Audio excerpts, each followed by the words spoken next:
Greetings and welcome to the Department of Tangents podcast, a conversation with comedian Gad Elmaleh with new music from Robbie Fulks and Linda Gale Lewis. I'm Nick Zano, your host. Elmaleh has a fascinating story. He was born in Casablanca, went to college in Montreal, and then moved to France where he became a stand-up superstar. 3 years ago, he moved from the place where he is most popular to America, where he was somewhat known but not a huge star.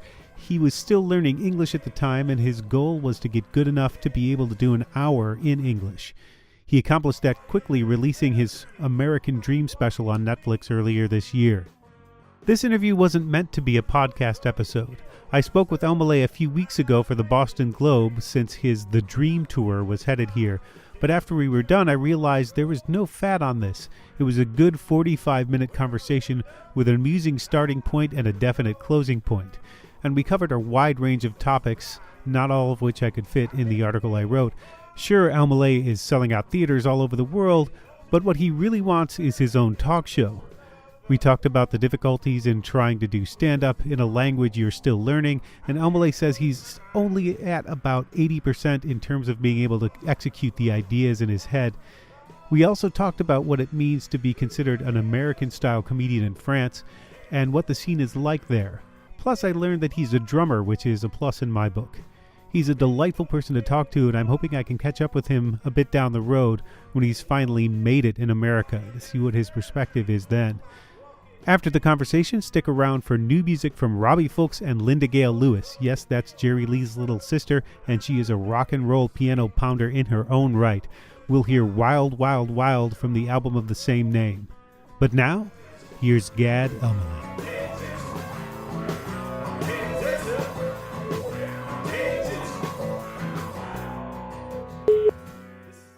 Yes, hello? Hi, it's Nick Zano calling from the Boston Globe. Hey, Nick, how are you? Not bad. How are you? Great. Is this still a good time to speak? Yeah, perfect. I was expecting the call, so no problem. You can connect me. I'm sorry, what? Yeah, no problem. Of course, you can connect me, the call? No, I am the call. Oh, I'm so sorry. That's okay. Because, oh, sorry. I am the call. You're the call.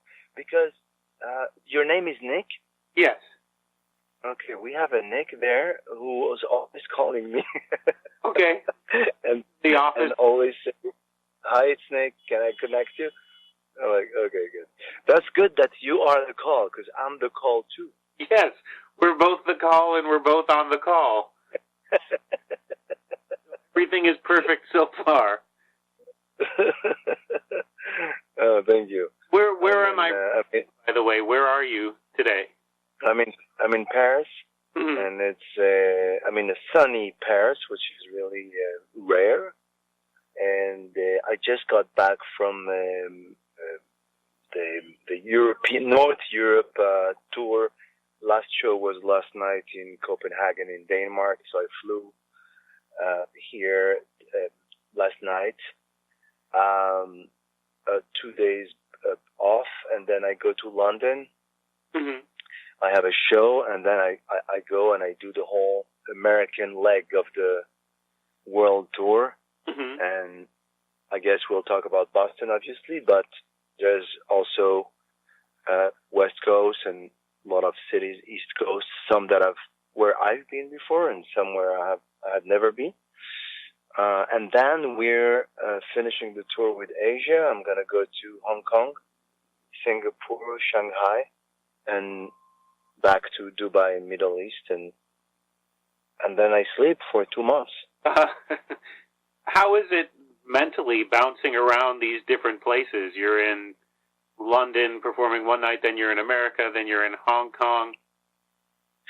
The thing is, I discovered by performing in English now, which is pretty recent, and I'm able to play those places.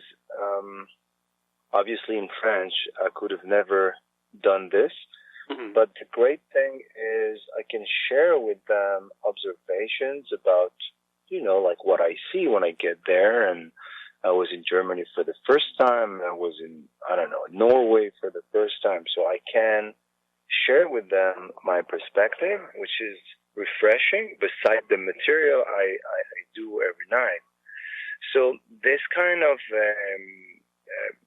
little room that I have in my show to, I would say, improvise or share with them, so gives me a lot of, it's refreshing, I would say. It's, I really like it. I get energy from it. Mm-hmm. But I won't say it's not easy, you know, bouncing, going here and there, and then trying to see the family, and then, but that's part of the challenge, you know. Writing a show in English, starting to perform in English allows you to perform all over the world, you know. It's amazing, you know. Well, I hadn't the idea of doing comedy in English, allowing you to break into other European markets as well. That's interesting. Yeah, that's so. I remember we used to do like, I used to perform sometimes in London for the expats community, like French people, and I would perform in French, and we would do those rooms of 500 people, 600 seats. Now we're doing a room with 4,000 people in London because I have both of those markets, those people. English speakers, French speakers, expats, immigrants. I'm from France, but I was born in Morocco, so obviously Moroccans relate to my work and they always show up. So it makes always a good mix to the show. Even in the States, it's the same thing, especially when I do East Coast, like DC or Boston or New York, obviously. Maybe less in Pittsburgh, but it's interesting. Do you feel more like you identify with your Moroccan upbringing, or when the time you spent in France? Do you feel like you're of one nation? Wow, that's a very complicated question, but I have to say that it's a real mix because the languages, I speak both. I speak those languages, but also the culture. I was raised in Morocco with the Moroccan culture, with the traditions, and with the. So I have this in me, but also I built my career in France. You know, so I have both of this, and also, as you may know, in Morocco, the second language is French. So we are very familiar with the French culture because Morocco has been not really colonized, I would say, but protected, as they would kindly say back in the day, protector by France. But I have both of those cultures. To be honest, it's quite complicated to explain this because it's a lot of information, especially, you know, when you do a show, I make some shortcuts. You know, I talk about my roots, but it's easier for people to like if they know I'm from France. I have Moroccan roots, but I have to dig more to explain this whole thing. You know. During the show, it's fun sometimes because whenever I talk about my parents, I would bring up the Moroccan culture because my parents are not French. They were born and lived in Morocco, and I mean after they moved here, but they moved to France. But when I refer to my parents, I have always a funny story about them with the Moroccan culture. But the funny thing is that even if I talk about the Moroccan culture, it's family, so people relate. And when I say this, it makes me think about a comedian I really love, Sebastian Maniscalco. Yes. And when he talks about his family, his Italian background, family, his stories with his father, and that's funny. I'm not Italian, but I relate, totally relate. It's family stuff, it's immigrant stuff, and even Americans know exactly, either because they're so close to it or so different, and the perspective makes them laugh, you know. So I think I think being from somewhere is quite universal if it's sincere, if it's well described and painted by the artist. Mm-hmm. And just to make sure I have the facts straight, you were born in Casablanca and you studied political science in Montreal from 1988 to 1992. Was that? Yeah. And then you moved in 1992 to study drama. That's correct. Okay. These days, whenever somebody says that's correct, the videos we see the hearings. You know, all those things now with the hearings, with all the scandal and everything in the United States, you see with the when they question someone, you know, the justice, and they say that's correct. That's correct. These days, because even in France, they talk a lot about the whole scandal, you know, the Kavanaugh thing, and when it went public here in France, everyone discovered this expression of Americans saying that's correct, not that's true or you just yes, but that's correct, and it makes me smile to those words, you know. There's one comedian I'm very big fan of dissecting and analyzing the languages. Mm-hmm. And there's one comedian I really love who inspired me a lot is George Carlin, because even though he is American, he's one of the only American comedians who questioned and worked on the language. Do you feel like your interest in that is sparked by being somewhat of an outsider to the language, or do you exactly French the same way? I think it helps you when you're an outsider, when you're an observer, when you're a foreigner. You're not from the place where you are and you hang out or you live. It's much easier for you to pick and to point at stuff that you find weird, funny, surprising. Sometimes I did a whole bit about the language in my show because people don't think anymore about the language because it's your language, and I would say the same in French. But I had a whole bit, which is a true story, about French doors when I got there to America. I was like, "What? I'm from France. I've never heard this." And it was so funny because the guy who wanted to put French doors in my apartment said, French doors are, the doors you open like you open them both. And I said, what is that? Why do you call them French doors? And there's a whole thing. That shows that once you're used to something, you don't analyze it anymore, you know?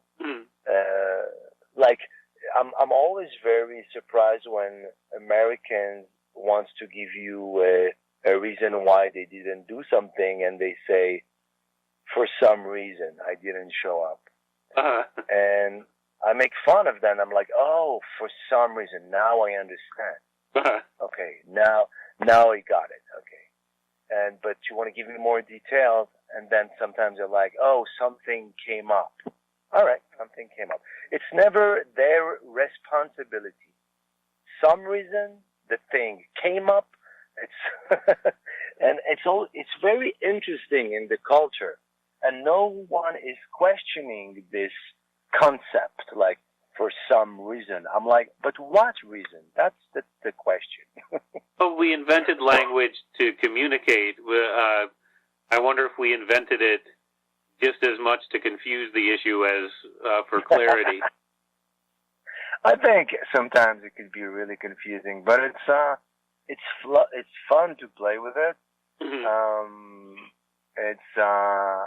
Some words are really, really fun to me in English. Some expressions, especially when you learn English and you think it means the opposite. It's really interesting when you move to America and you say to a girl, "Let's have a drink tonight," and she says, "I'm down." If you don't know this one, you're like, she's depressed. She doesn't want to go out, and then she said, no, I'm down means I'm up for it. Mm-hmm. Oh, interesting. Down means you're up. All right. So then another one would say would be dope. I have no idea what was would be dope. Have to be young maybe to understand that. So a lot of expressions, but it could be. I'm sure Americans could say the same thing when they learn French. Mm-hmm. There's a lot of things we don't even pay attention anymore. We just go with it, and we're like, yeah, of course. I tried to learn Russian in college, and it thoroughly defeated me. I came out of that experience basically being able to sing the Kalinka song, and that's it. The Redberry Mine. I was so bad. There's, the song. It's the background song for Tetris. Yeah. If you've ever played it. Kalinka, Kalina, Kakalin. This one? It's Kakalinka, Kalinka, Kalinka, Maya, Sadu Yagana. Yeah. And there's a part where it's somebody sort of moaning.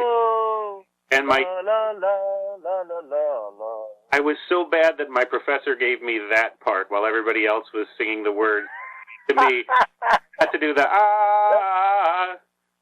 but she was Estonian. That's funny. So I went instead, and she enjoyed that more. Oh, that's funny. That could be a good bit. She gave me the part where they say, oh. That's really funny. What about, I heard, I've never seen, but I want to check it. I want to look it up. Pepe the Pew. I heard it's very popular in America. When I was a kid, I remember seeing the cartoons. I don't know if the character's still very popular today. I don't know that little kids. I'm not sure if it's in the cartoons that are being shown as much. Oh, okay. Today, but where are you? Where do you live in the U.S.? I'm just north of Boston. Somerville? No. Well, that is north of Boston. I'm in Lynn, Massachusetts, which is sort of on the here.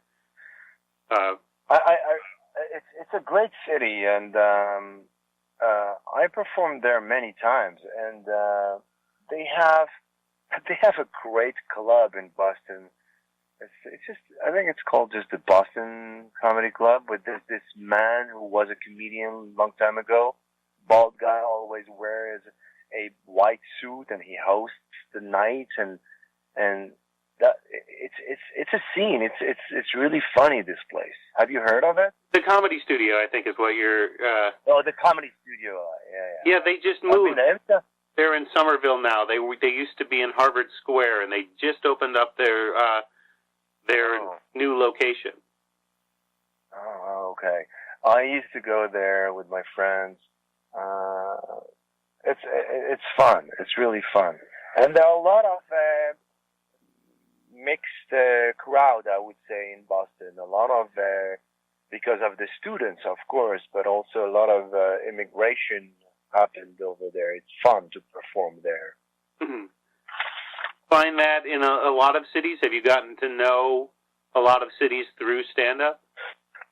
Yeah, because I've been surprised by the cities and by the country, honestly, because I thought I would know because of the cliches, But like Texas, I loved being in Texas, and I loved going to Austin and discover those people, this crowd, and this. Because when you're from France and they tell you you're going to go to Texas, even Dallas, that's maybe stupid of me, but you imagine the show, Dallas, folk ranch, whatever, and people with horses and guns everywhere.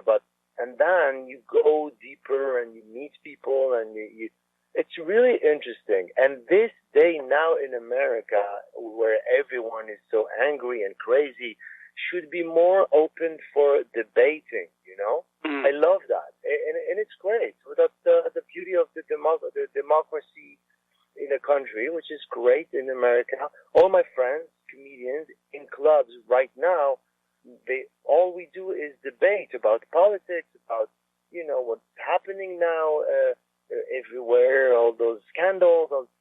I think it's good to have the room to this space to debate, and comedians and comedy clubs, I would say, became kind of places of reflection. I don't know if it was like that long time ago, but in France, some cafes were intellectuals, philosophers, sociologists, people would come and talk back in the day and write, and I really like this spirit. And I think in some cities in the U.S. we should be happy to have that. Well, you studied politics, but you don't address politics terribly often. Why is not really, unless it's in a very human, observational, where I point absurdity.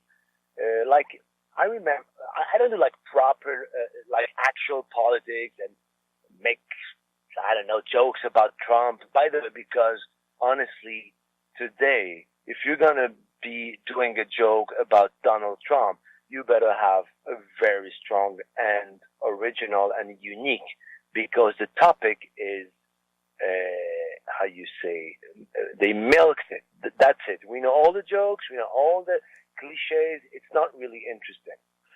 But obviously, I couldn't refrain. I couldn't not say anything when I moved to the U.S. because when I moved, Trump was just elected, and then I made a whole bit about, America great again, and saying that me as an immigrant, I thought America was great. And now what I see from Americans is they want to make it even more great. But I think it's okay for us, immigrants. We're great. We're good with it.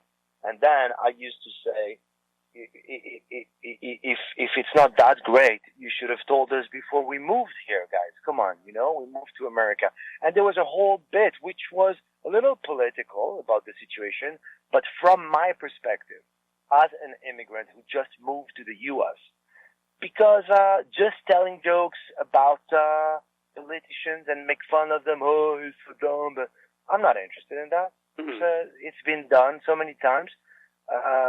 On TV, they do great stuff. So if you don't have a very unique perspective from your point of view, it's a little stupid to just repeat what they all say, in every comedy club in the country. Well, you certainly did pick an interesting time to move here. Oh yeah, definitely. It's really crazy. When I remember, I used to open my show with, I just moved here, and then I waited a little, and then a beat, and I say, perfect timing, and people were laughing because just of that, perfect timing. But it's an interesting time, and the democracy is here. Come on, it's not. It's okay. You guys, you're gonna be okay. You're gonna be fine. Don't worry. Do you feel more comfortable doing comedy in English now? It's getting better because of the language, obviously, and also spending time in the U.S. I get to meet a lot of comedians and watch TV and read the newspaper in English and books and stuff. So I would say, like last year or 2 years ago, I couldn't really express what I had in my comedy, in my mind, in my point of view. I would say I would have like in 100% of my humor or observation, I had only a level of English that could express maybe 60% of it. And maybe we're getting to 70 or 80% now. And then I hope I'll be able one day to improvise in English and riff, and then just like I do in French, Mm-hmm. And there's a big difference for me between speaking in English and speaking English. Speaking in English or speaking in a language mm-hmm. is using the words by translating and try to make sense as much as you can. But it's tiring because, you try to explain and translate. But when you speak the language, it means you incorporate, you kind of digest the idioms, the grammar and everything, and then you talk not exactly, but you use the same codes that Americans or French or whatever language you want to learn use. Mm-hmm. Like, I remember using very long phrases when I first got to the U.S. Like if someone would say to me, hey, Gad, you want to grab dinner? You know what? Maybe, but in fact, I am ready for another thing. I might gonna call you later to tell you if it's okay. It was a nightmare. People where they got bored of that, and then you learned a few things. I'll get back to you. Like, I'll get back to you. Let me check and I'll get back to you. I didn't know this expression. Going to a store. Can I help you, sir? Oh, just browsing. Wow, what a word. Browsing. And he leaves you alone. You know how many words you need to use in French if you want this guy to leave you alone? It's So you learn the language with the idioms, expressions. It's fun. But you did a lot of the same material in the two different Netflix specials, Gad Gone Wild and American Dream. Is that partly because you felt more free I think get to what? I think it's because I don't have enough material in English, and I think also, to be honest with you, I sometimes work out stuff in French because I'm comfortable and I have more confidence, mm-hmm. and then I translate them. So maybe sometimes there are similarities. It's very strange. Like, for example, tonight I'm going to go to a club. There's a comedy club now in Paris. We didn't have one before. And I'm going to go and try out, stuff. Maybe I'm going to translate this and do it at the Comedy Cellar in New York in a few days, Mm. So it's a constant work in my brain, going from a language to another. Of course, finding material, writing jokes, but going back and forth from a language to another, it's a great workout for your brain. Mm-hmm. I did note that you said in Gad Gone Wild that you tell the American press that you're just trying to challenge yourself in learning comedy. Yeah. Yeah. I'm just lying. I just have elements of langage. How do you say éléments de langage? Éléments de langage. That's what politicians do. Do you feel? Yeah, to challenge myself. Do you feel like you've broken through in America? You've got sold out shows and you've got Netflix. Not at all. Mm-hmm. Not at all. This is a very tough world. This is a very it's very hard. A lot of comedians, but I have to say, I have my own, I don't know, market, I would say. It's weird, Mm-hmm. It's weird because maybe it's gonna change. I hope so. I don't know, with the show, because I shot a TV show for Netflix last summer. Mm-hmm. It's called Huge in France. It's a comedy about my life and inspired by this journey. Mm-hmm. And it's very funny and emotional, and it has a lot of family stuff and stand-up, obviously, and dreams falling apart. Is it a documentary or is it a sitcom? No. It's all scripted, single camera, 8 episodes. We shot the season 1, and it's going to be aired in April on Netflix. Mm-hmm. And we'll see. I think, let's be honest, the only way you can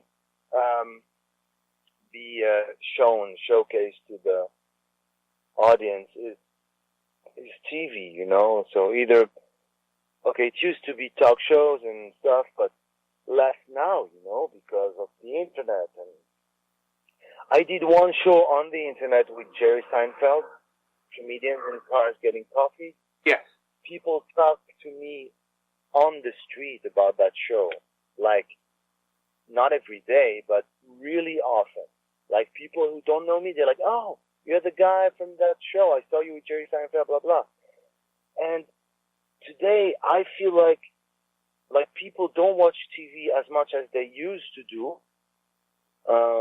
They watch TV shows. Mm-hmm. I love talk shows. I love being on a talk show in America because honestly, it was for many, many years.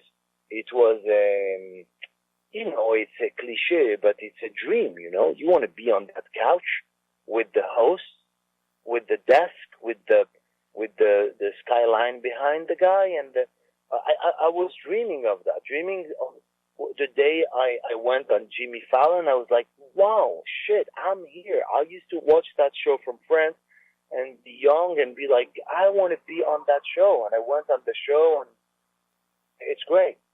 Well, you said to Jerry Seinfeld on that show that at that point, that was 2013, I think, your goal was to do 10 minutes in English in an American club. You've obviously surpassed that goal. Does the goal keep changing? What does it mean to you to break through, to make it in America? I have other goals. I have other projects, but my ultimate, I would say, dream, goal that I would love to do one day is to host a talk show. That's really my dream. Like, if you ask me, more than movies, more than shows, more than acting, I've done maybe 24 or 25 movies in France with main roles, interesting directors from Europe. I had the opportunity to work also with some American directors, but today, if I had one dream, would be to put all my talent as a comedian, musician, actor in one talk show and host a talk show. That would be my dream. I didn't know you were a musician also. Yeah. I was going to be, I play piano, and I wanted to be a jazz musician when I was young, but I was not good enough. I love music. I play music. I play drums also, percussions. This is what I love to do, really, and I would love to work on something new on TV, and have guests and play music and do silly stuff, and then I think it's fun. But I don't know if it's gonna last, those talks. What do you think? May I ask you, what do you think today in America with the talk shows and I don't really know. I'm not there, but is it still a thing? Do you think people watch talk shows, or they just watch clips on the internet from those talk shows that were aired the night or 2 nights before? I think that there are two different audiences, and I think the audience for watching the show as it airs, in the complete show, watching the complete show as it airs is smaller than the one watching the show. And I think that you see that especially in Fallon and James Corden have both been able to find a way to get those clips out there. They do things that will go viral on the internet. They have segments that are sort of built for that. But I think there's still an audience for both, and there's still a lot of people trying talk shows. There are new ones popping up on Netflix all the time. And talk shows? Yeah, I mean, Norm Macdonald has a new talk show out that just came up on Netflix. Oh, I'm gonna check it. It's a talk show on Netflix. Yeah. There are a lot of sort of late night style shows happening in different formats. You can't. Oh, they tried also with Michelle Wolf. Yes, but it was not really. I don't think it really took off. Netflix canceled it. I'm not sure exactly why. Their metrics are strange. How they count viewers. Yeah, but also, don't you think that I don't know, a talk show should be on a network on television. I don't want to stream a talk show. I don't know why. Mm-hmm. I don't know why. This is maybe I'm old school here, but I don't want to. If I'm going to turn on I don't know, even if I don't watch it at the time, like where it's aired, even if it's a replay or something, I want the host to talk about it's not timeless, a talk show. You need to talk about what's going on. I think it's the difference between if you were an author having a a hardcover book you could hold in your hand and something you would read on your Kindle device. There's a weight there. There's something you can feel. I like this analogy. Yeah. Ah, oui. Do you ask advice from people like Jerry Seinfeld, who's a friend? Yeah. It's not in the form of advice as we like proper actual advice, but it's more conversations when we go on the road. Like when I go on the road with him, when I open for him, I love talking to him about comedy, and so we have great conversations about comedy for hours, and we talk about the bits, about the jokes. I talk about his jokes, he talks about my jokes, and yes, so I learn from him a lot, and obviously I watch the set at night, and then it's really inspiring for me. It's a great opportunity for me. Is there something you could get that would make you feel as though you made it? Is there one solid thing that, if this happens, I know I'll have made it in America? Oh.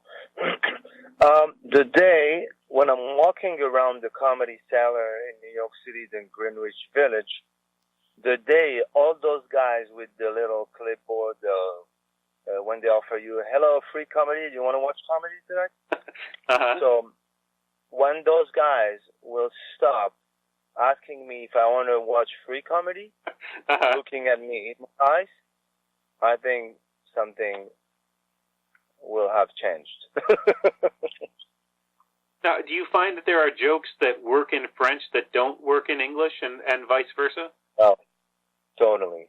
And also, I find that the crowd in the U.S. is so it's such a blast to perform in the U.S. because you guys are you have no idea how it's like if you go in a warm bath.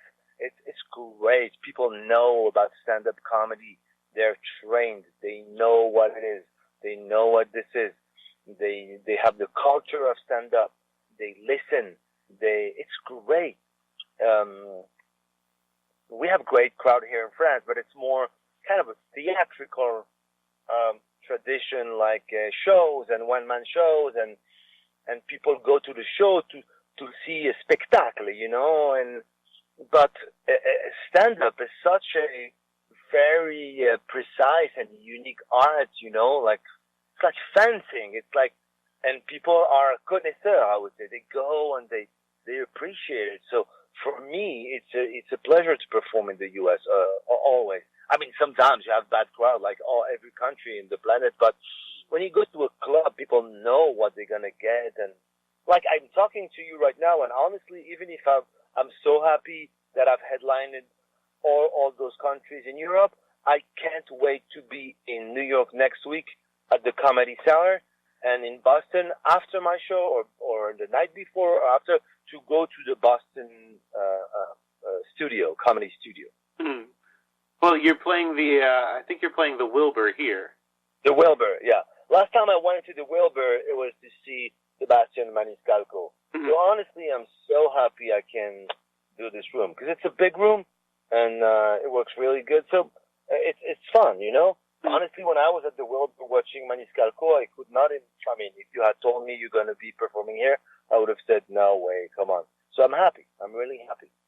I think going back to the point from a minute ago, I think people don't realize how young an art form stand-up comedy is, and how it's just starting to take hold in different places around the world, and we're getting to see that sort of thing on Netflix now. That's interesting what you say, because I think,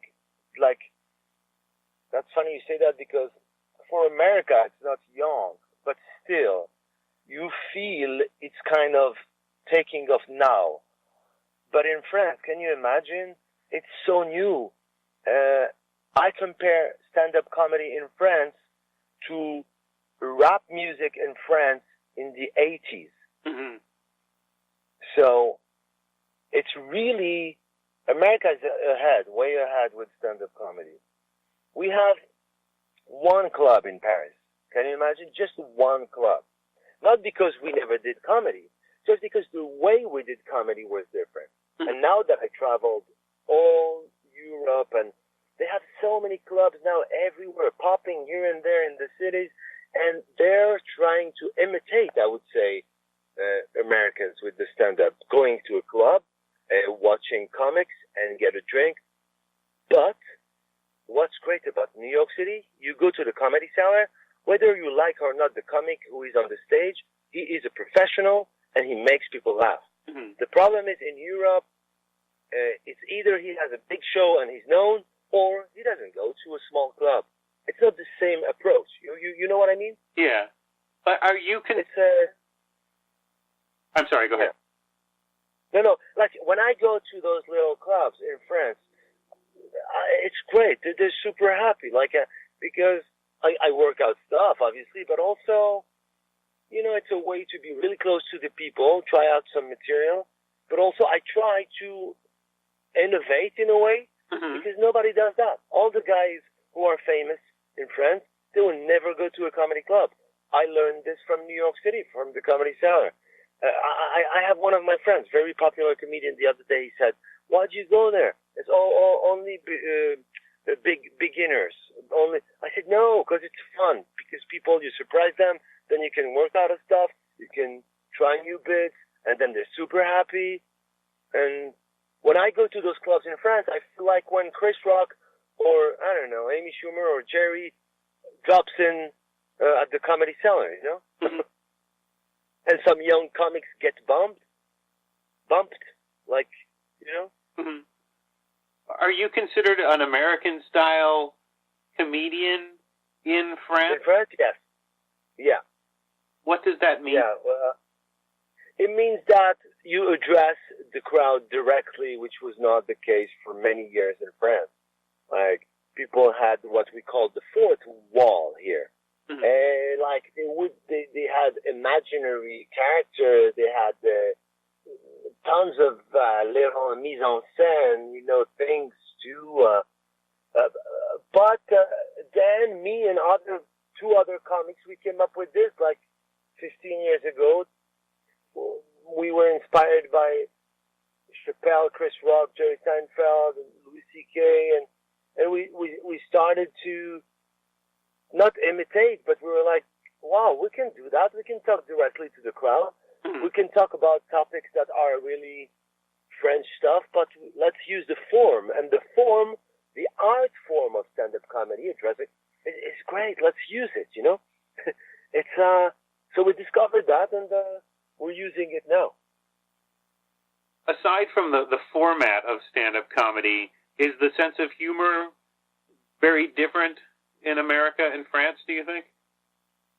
I don't think so. I believe in the universality as long as you make observational stuff. Of course, if you have a pun, or as you say, a play on word on, I don't know, a senator from America, if you do it in France, or the opposite, you're stupid.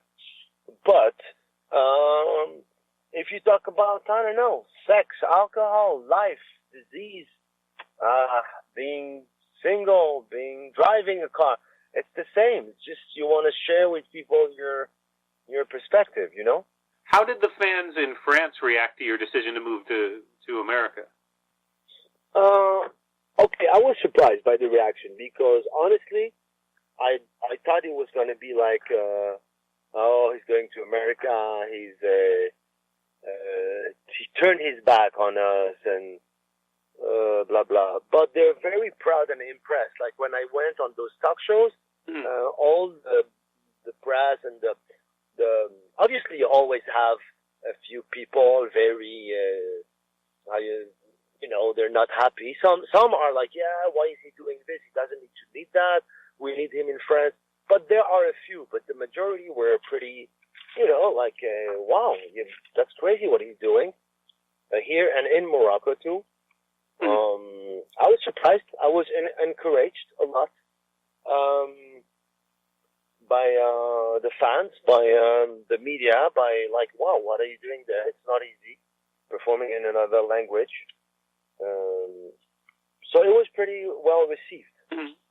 And you've done this before to some extent. You did a one-person show about moving to France from Morocco.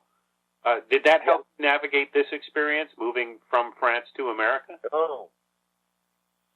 I would say my show in English is really close to my first show I did 25 years ago or 20 years ago that talked about moving from Morocco to Canada and France.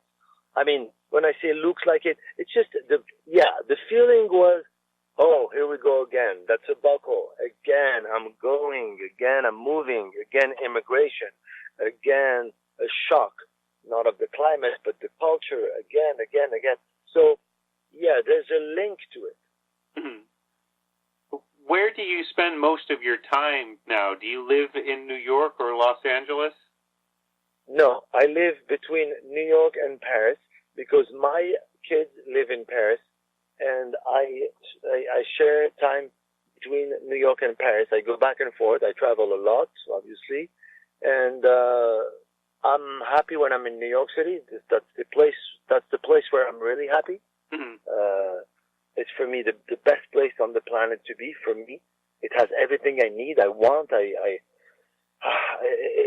It's great. It's the best city in the world. I have everything I have in Paris. I have it in New York. It's great. Sometimes I miss Paris for little details, cultural stuff.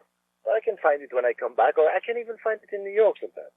But the problem is I have my kids here, and they go to school, and it's not easy. Plus, you miss the doors, I'm assuming. Yeah, when it's open. Yes, when there's no feeling in the world like when both of those doors are open. Yeah, but it looks like a king is gonna pass through those doors. Well, what's the next goal? Find a girlfriend. No, so I can share what's happening in my life. It's great to have everything I have, but if you have nobody to share with, it's just stupid. You feel stupid. So that's one of the goals. Mm-hmm. And also work on a talk show, like to have my talk show. Well, thanks for taking the time to speak with me today. I really appreciate it. Nick, it was really interesting. I mean it. Yeah, I hope to get to talk to you again as you keep going forward with this in America. Merci beaucoup.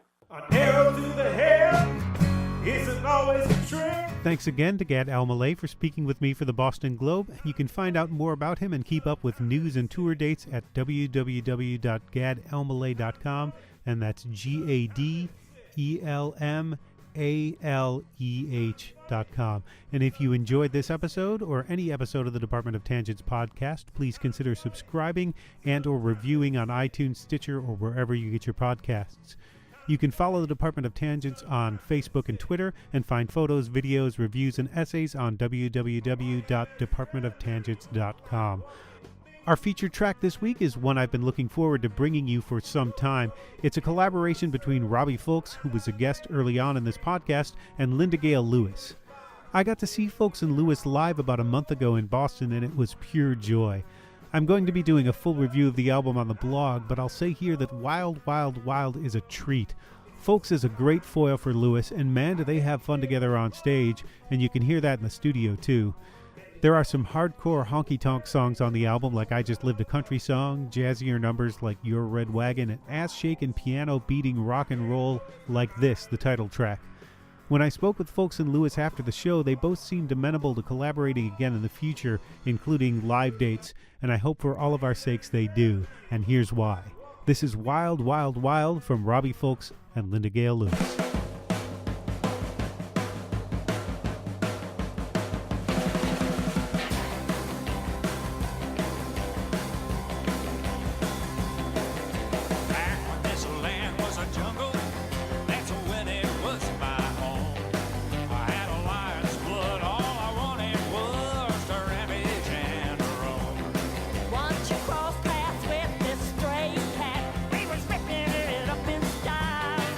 We were fast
Neil Young.